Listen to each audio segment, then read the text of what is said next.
I just noticed something here, and I should have noticed it earlier. It wouldn't have a great deal of effect on anything for the most part. But basically, if you, let's see here, if we kind of sight down here, you can see that the angle on these two bolts is not anywhere close to the angle over here, okay? And I do want those parallel.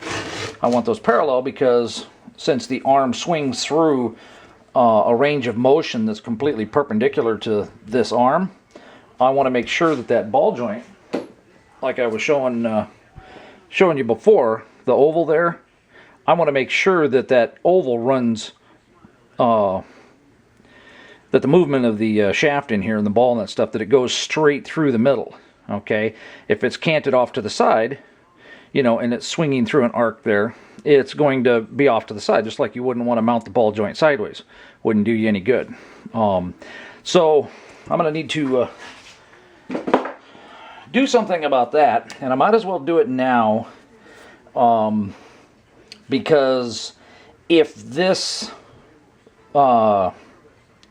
prototype arm, basically, if it comes out okay and everything like that and everything fits, then it will be the model for the production jig, for the final ones. And I thought about it too, and I think maybe what I'm going to do is I'm just going to use some of this 3/8, 7/16 rod, whatever it is. It's a leftover scrap. Used to be it was the axle off the barbecue. That's what it was. Maybe something along those lines. Anyway,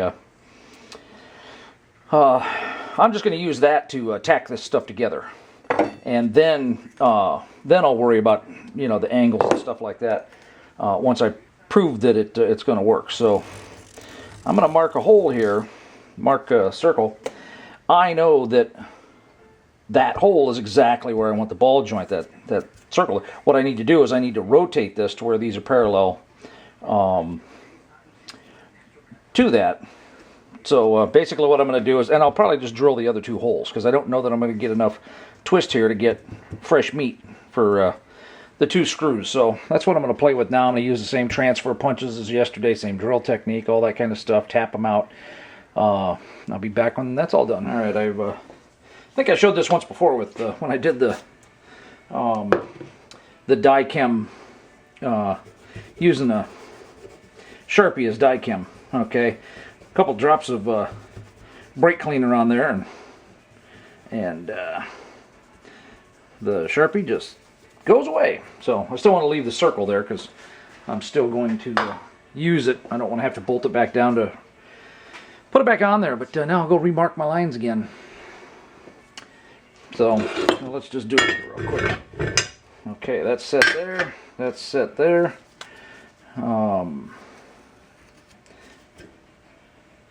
Yeah, that's pretty darn close to center there. So let's throw this on here.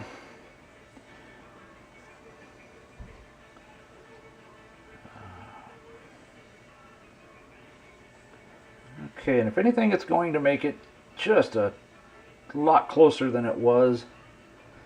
Let's rotate it a little bit more. Okay, that looks like I'm splitting the holes on either side, and my center hole is exactly where I want it. So I will clamp that, do the transfer punch. It's halfway in each of the holes, so I'll have to use those two back holes this time to hold it down. So I got the other two holes drilled and tapped there. So let's get an eyeball on how parallel they are. Oh yeah, that's pretty darn nice. So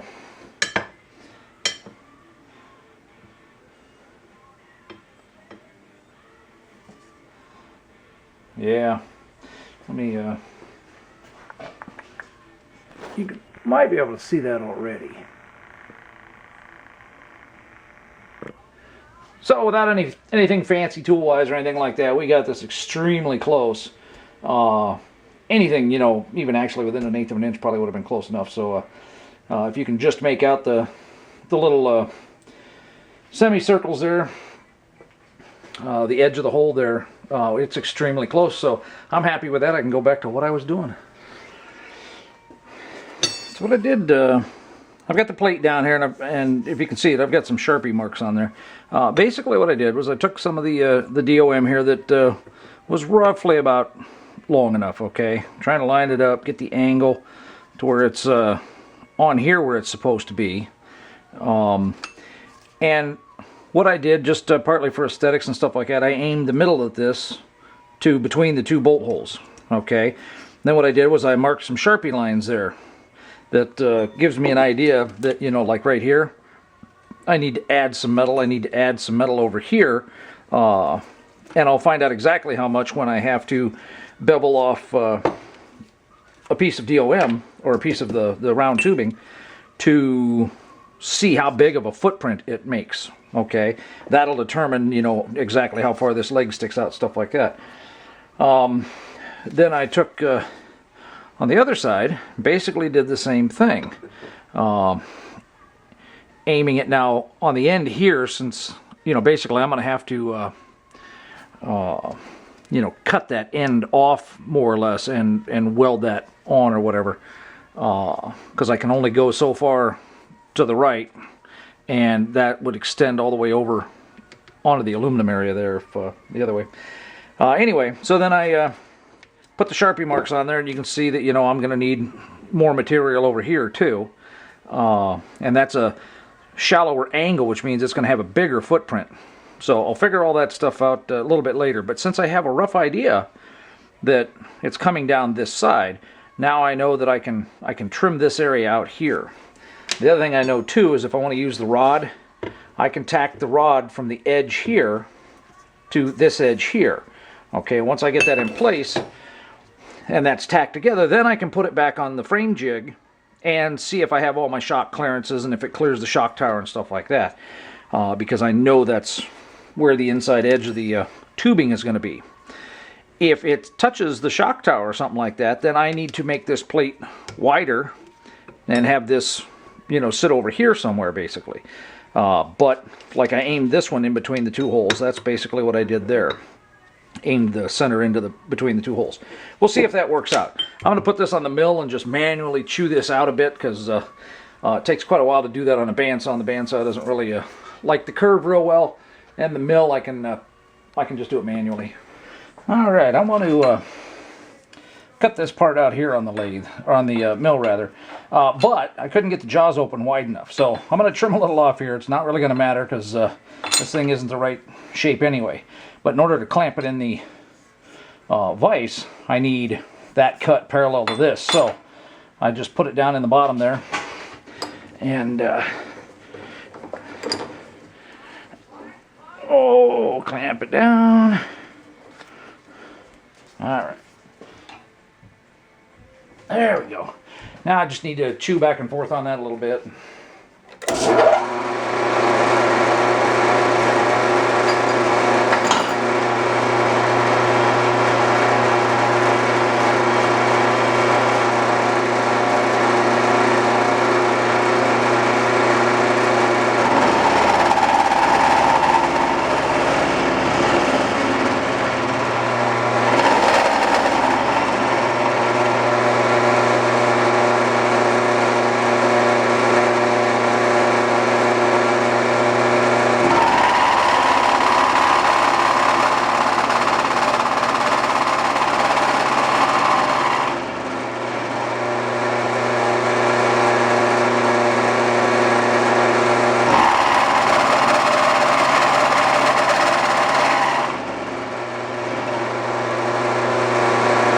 Definitely be faster to do the primary cut with the hacksaw, so I think I'm going to go do that.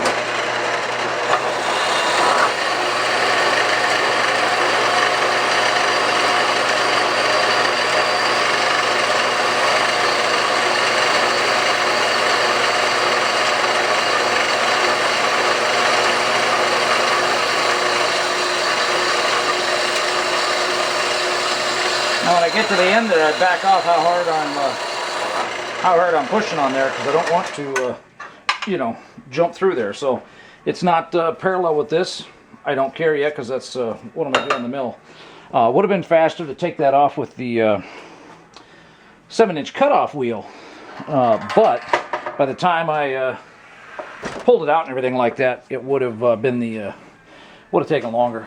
All right, back on the mill.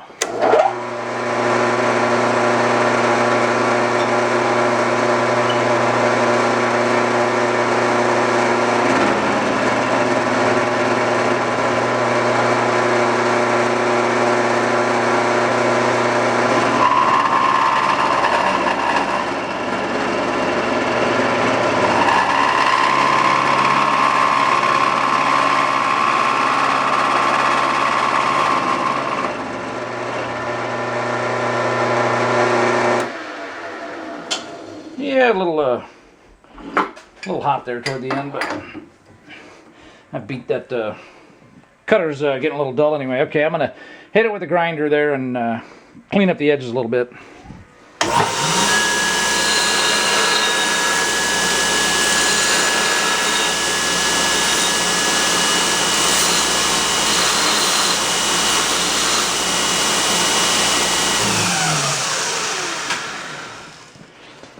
Alright, so we got parallel surface to there. It will fit in the vise. But I don't want it down on here because then I can't cut all the way through. So these are called parallels because they hold the piece parallel with the vise there. And they just sit down there on the end. And I'm going to center the load here in the middle of the vise. Give it a nice good clamp. Now, this vise isn't quite as good as like a Kurt or something like that. A Kurt has a mechanism in there, a ramp basically, that pulls the jaws down. A better, proper technique would be to take and tap, as I tighten it down, tap it with a hammer and get it down on the parallel. But the reality is I'm not going to be taking very big cuts. And since those were loose enough to pull out, I don't want them walking around. And I'm not putting a downward pressure on it. Okay, so I'm really not too worried about it. So let's see here.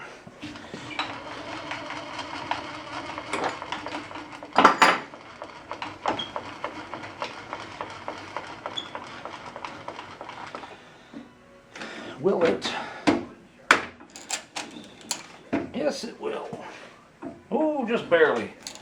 So that's too close to the extended limit there, and it's not real rigid when it's out there, so I'm going to loosen up the column here, and let's go ahead and run this down quite a bit. Round column gives some versatility that a knee mill or whatever the other one's called with the dovetail shaft. There is some added versatility. There's also extra grief. So I'm going to come down to a nice pot on the end mill there, because usually the end gets used more than anything else. Let's turn it on and see if we can grind some of that out of there.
Alright, now perfectly smooth, but it's clearanced. Trying to run both of those is like patting your head and rubbing your tummy at the same time. And I did use climb and conventional milling there. I really I'm not worried about surface finish or anything like that, so I was just after getting it cut nice and quick. And the fact that those chips are all blue and black means that I was pushing it a little too hard and cutting a little too aggressively. Too much heat. Oh well. Okay, next up I'm going to take a couple measurements here. I want to find out about how long to cut the rods to tack weld in here. Once I get them tack welded in, I may do a test fit for today just to see how it looks, and then I may call it a day. So somewhere in the 5-inch range, if that goes right there, yeah, 5 inches ought to be safe, 5 1/4. And on this one, looks like 4 1/4. Okay, I'll mark those out on the rod and cut them and be done. The reality is, I could just take this rod, you know, and just weld it on there with a big spot weld. That's exactly what I probably should do. But you know, I was playing around with the angles and the grinders and stuff like that, and so I actually used the grinder to put a little fish mouth in there. Okay, got the angle pretty close here, so I can put it to the edge there, and then I got the angle fairly close down here with a cutoff wheel. Okay, so I'll now be able to take the welder and hit it with a couple of tacks and that stuff and get it on there good and solid. And now I have the inside, I will have the inside edge of the equivalent of my DOM tubing, so I can check clearances on the frame. So let's see if we can pull it off with the other one here. Basically, I gotta sight down my line here and get the right edge there pretty close, and I'll just sketch on a little angle there. I'll get that one fairly close, and then worry about the bottom one. All right, the cut's kind of off center because I need it to focus on something, but the line I have on here, basically I'm eyeballing that and setting it parallel with the vice jaws. Okay, that way I don't have to sit here and try to figure out my angle with the grinder. I can just come in here and just go, okay, I'm pretty parallel to the vice jaws. I can see that easy enough. So, and it's not critical. It's just a little bit of a cheat. There's other times where it'd be far more useful.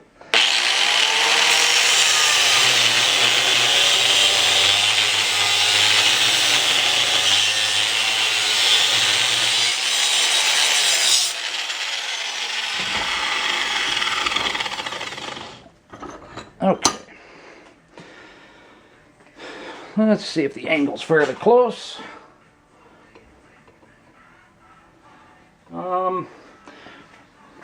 It's off a little, but I'll adjust it here in a second. All right, the heel's a little too proud, meaning that I need the angle a little bit more acute like that. So this gets pretty hot, so I may have to go cool it off here in a second. But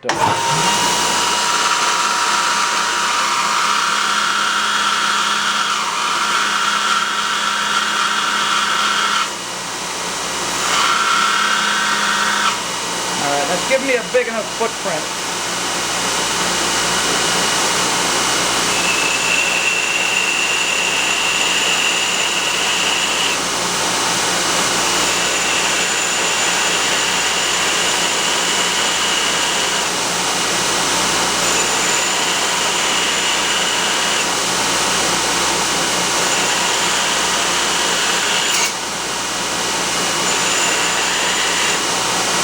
Alright, I got a little bit of a fish mouth there, probably enough to hold it.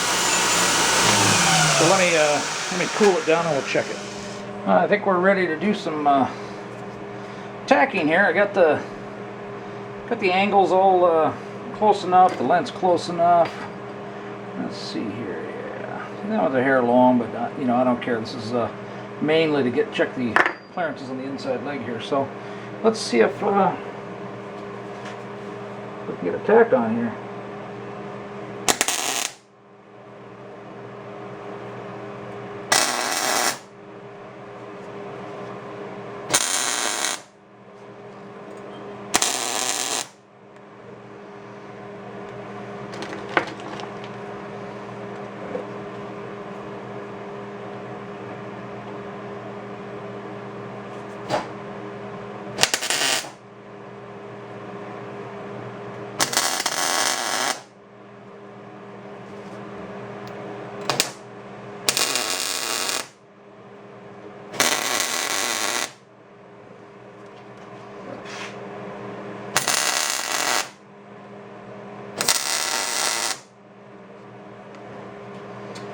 Okay. I don't want to be too shy with the tacks, because I will be having the weight of the spindle and stuff like that floating around. So let's flip this up and put a couple more tacks under here.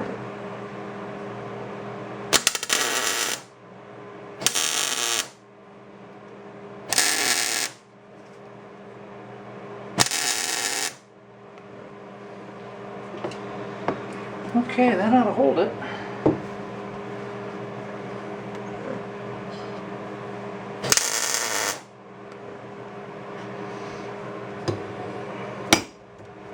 Nice. Okay, let's get it cooled off and see how it fits, so I can shut down for the day and be lazy. All right, I had to. It wasn't sitting flat on the thing because this hole isn't quite big enough. It was for the 620 ball joint. The 720 is slightly different. So I had to put it on the mill and cut open a hole a little bit bigger there and that stuff. So anyway, a couple things right off the bat. It's hitting right there on the edge, which is okay. I'm just going to loosen that up and let it go over a little bit, because then I can change the offset. Now it'll change my caster a little bit. I'm not too worried about that at this point either. I am having to pull the spindle out just a little bit, which means I'm just a hair long. So I may see if another washer will get rid of that. But again, you know, I'm going for broad strokes at this point, not so much the fine details just yet. So let's see how the rest of it looks.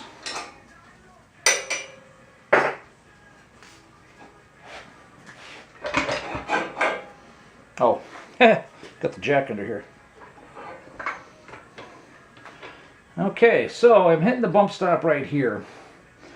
That's not down as far as I want it, I don't believe.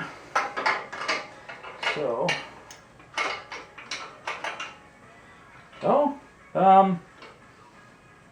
yeah, that's down further.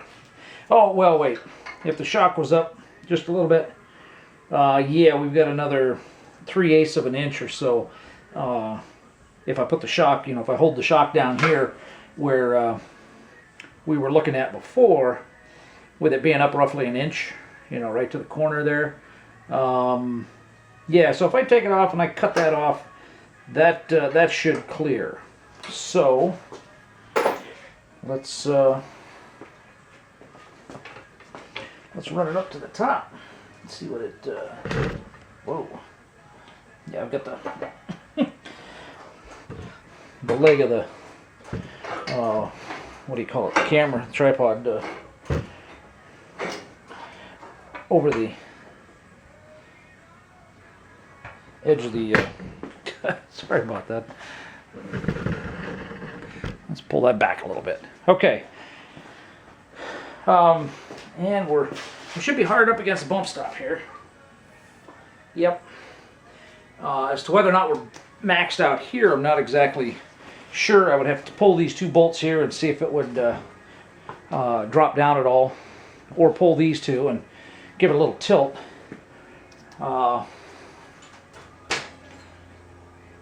Yeah, so that's pretty close to hitting it. Once I moved it over like I had it when it was down a little bit, that was pretty close. My angle here, I'm kind of liking that. Right now it seems to be pretty nice. So that's actually looking pretty darn good. I need to cut this, and then that'll also determine you know, where the tubing goes, because the tubing's actually going to be thicker than this, you know, and come almost from the bottom of the thing. So angles will change a little bit. So far, so good. Let's check this real quick.